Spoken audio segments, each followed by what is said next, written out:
आज 9 अगस्त दिन रविवार। यह है पटना समाचार। ये जानते हैं आज की 30 फटाफट बड़ी खबरों को। सीतामढ़ी में मां जानकी मंदिर का निर्माण कार्य तेजी से चल रहा है। मंदिर के वर्ष 2028 तक बनकर तैयार होने की बात कही गई है। मंदिर के निर्माण पर 882 करोड़ 72 लाख रुपए की लागत आ रही है। नेता प्रतिपक्ष तेजस्वी यादव ने मुख्यमंत्री सम्राट चौधरी पर निशाना साधते हुए उन्हें रबर स्टैंप बताया है। तेजस्वी ने आरोप लगाया कि बिहार की सरकार दिल्ली से चल रही है। रियलिटी शो भोजपुरी बवाल में लालू प्रसाद यादव के बड़े बेटे तेज प्रताप यादव ने घर से अलग रहने को लेकर अपनी भावनाएं साझा की। उन्होंने कहा कि घर से अलग रहने पर तकलीफ होती है और पिता की याद आती है। पूर्णिया सांसद पप्पू यादव ने जनसुराज के संस्थापक प्रशांत किशोर पर निशाना साधा है। उन्होंने प्रशांत किशोर को बेरूपिया बताया और कहा कि वह विपक्ष के कारण एक्सीडेंटल एमएलए बने हैं। बीजेपी विधायक राकेश रंजन ओझा की हत्या की साजिश का खुलासा हुआ है। जानकारी के मुताबिक हत्या के लिए हैंड ग्रेनेड और शूटर के जरिए हमला करने की प्लानिंग की गई थी। भाभा एटॉमिक रिसर्च सेंटर में असिस्टेंट टेक्नीशियन के पद पर काम करने वाला एक व्यक्ति परीक्षा सेटर निकला। आरोप है कि उसने एईडीओ परीक्षा में एक लड़की को पास कराने के लिए 25 लाख रुपए की डील की थी।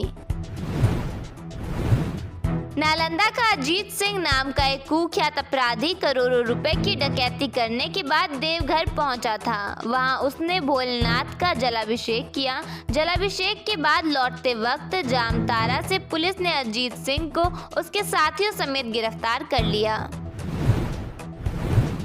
बिहार के 18 जिलों में बारिश का येलो अलर्ट जारी किया गया है। अगले कुछ दिनों तक राज्य के अलग अलग जिलों में बारिश का दौर जारी रहने की बात कही गई है। बिहार के सरकारी स्कूलों में मिड डे मील की निगरानी अब डिजिटल तरीके से होगी। ई शिक्षा कोष के नए ऐप से बच्चों की फेस स्कैनिंग होगी और उनकी वास्तविक संख्या के आधार पर ही राशन मिलेगा। सुबह 11 बजे तक डेटा अपलोड नहीं करने पर प्रधानाध्यापक पर कार्रवाई होगी। पटना में ट्रैफिक जाम से राहत देने वाली परियोजना अब जल्द शुरू हो सकती है। मीठापुर सिपारा का 2.1 किमी एलिवेटेड रोड लगभग तैयार है। 15 अगस्त से इस पर गाड़ियों के दौड़ने की संभावना है। इससे दक्षिण पटना से शहर का सफर काफी आसान और तेज हो जाएगा। बिहार के 22 में से 15 जिले बाढ़ से प्रभावित हैं और करीब 2000 गांव हाई रिस्क जोन में हैं। मुख्यमंत्री सम्राट चौधरी ने जानकारी दी है कि उत्तर बिहार में सिंचाई का दायरा बढ़ाकर 32 लाख हेक्टेयर कर दिया गया है तथा गंगा, गंडक और कोसी नदियों को पूरी तरह व्यवस्थित करने की योजना पर काम किया जा रहा है।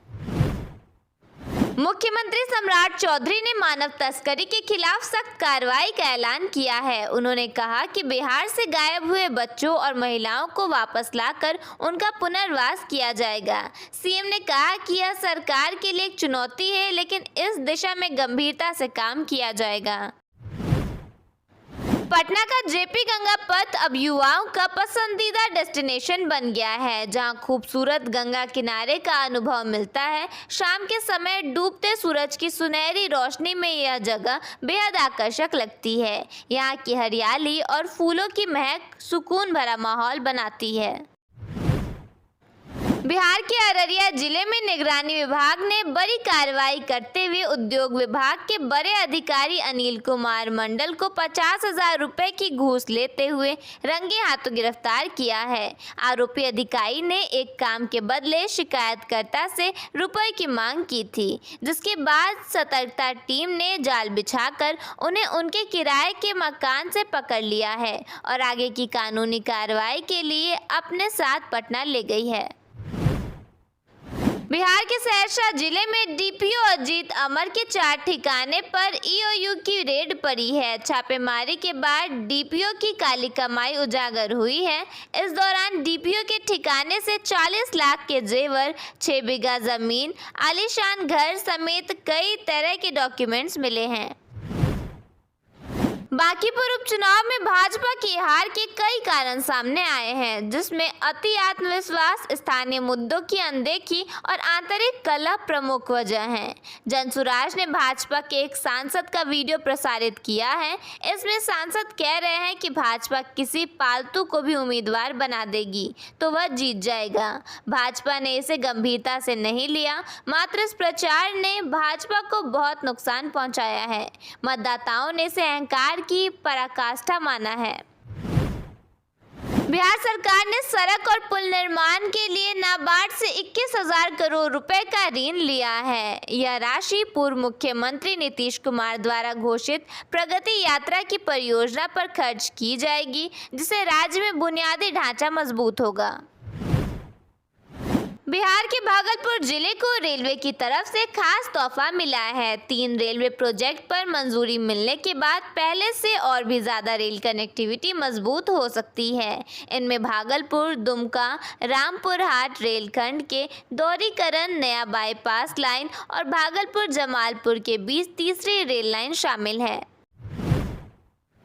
राजद के विधायक भाई वीरेंद्र ने फिर पार्टी संगठन को लेकर विवादित बयान दिया है। भाई वीरेंद्र ने कहा है कि कुछ लोगों को पैसा कमाने की भूख है और उनका लक्षण कभी सुधर नहीं सकता। उन्होंने कहा कि बिहार में पत्रकार, किसान और आम आदमी कोई भी सुरक्षित नहीं है। उनके मुताबिक राज्य में लगातार हत्या की घटनाएं हो रही हैं और सरकार सब कुछ देखते हुए भी चुप है। मधुबनी में 10 अगस्त को एक दिवसीय नियोजन मार्गदर्शन मेले का आयोजन होगा, जिसमें कई निजी कंपनियां युवाओं को रोजगार के अवसर प्रदान करेंगी। इच्छुक अभ्यर्थी अपने शैक्षणिक प्रमाण पत्रों और बायोडाटा के साथ निःशुल्क भाग ले सकते हैं।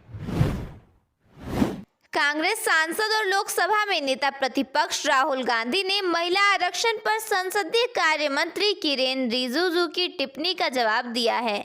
राहुल गांधी ने कहा, रिजिजू जी संसदीय कार्य मंत्री होने के नाते आपसे बेहतर यह कौन जानता होगा कि कांग्रेस के पूर्ण समर्थन के साथ महिला आरक्षण विधेयक साल 2023 में ही सर्वसम्मति से पारित हो चुका है। सवाल यह है कि 3 साल बाद भी वह लागू क्यों नहीं हुआ और अब आप उसे परिसीमन से बेवजह क्यों जोड़ना चाहते हैं।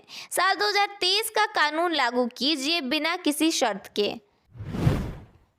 छपरा शहर में चोरों के हौसले लगातार बढ़ते नजर आ रहे हैं। पुलिस गश्ती के बावजूद बदमाशों ने योगिनिया कोठी इलाके में दवा दुकान का शटर तोड़कर 2,67,500 रुपए नगद चोरी कर लिए। चोरी की पूरी वारदात दुकान में लगे सीसीटीवी कैमरे में कैद हो गई है। खास बात यह है कि घटना के समय पुलिस की गश्ती गाड़ी घटनास्थल से करीब 50 कदम की दूरी पर छपरा कचहरी स्टेशन के पास मौजूद थी। इसके बावजूद चोर वारदात को अंजाम देकर फरार हो गए।